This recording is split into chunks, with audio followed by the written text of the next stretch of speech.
Thank you for tuning in, and I want to encourage you a little bit this morning from 2 Corinthians chapter number 5. In verse number 6, he says, "So we are always of good courage. We know that while we are at home in the body, we are away from the Lord, for we walk by faith, not by sight.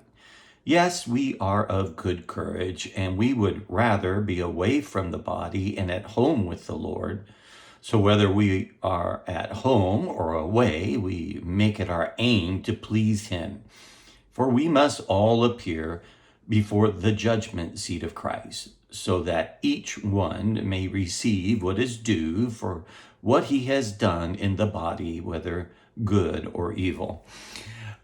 Paul was constantly facing so many trials. There was, physical ailments. There was sufferings. There was being abandoned and left for dead after being stoned. There was imprisonments. There was shipwrecks. There was one trial after another.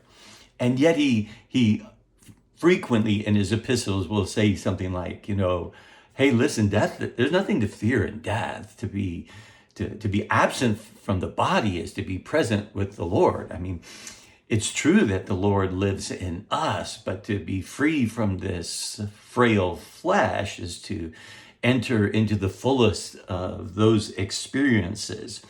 And so he says, for we walk by faith, not by sight. We walk by faith. What does that mean? Faith isn't me wanting something to be truth. Faith is me living out and responding to what he wants to do in and through me. Faith is me hearing him and saying yes.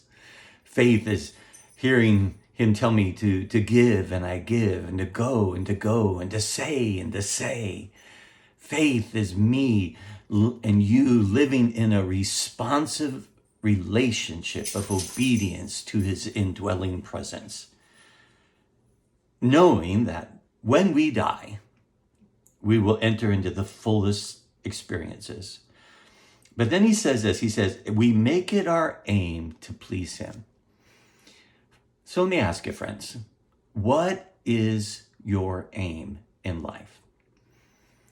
Have you been able to narrow it down that the sum of all things in life is to please him? Because when that is our aim, it simplifies our life and brings us the richest of blessings, to please him, simply because we're pleased. And then he says very succinctly, for we must all appear before the judgment seat of Christ. We all give an account for what we do in this body, good or evil. I don't look at this judgment as though it's somehow a judgment of sin, because it's not. It's really a judgment for rewards or the loss of rewards.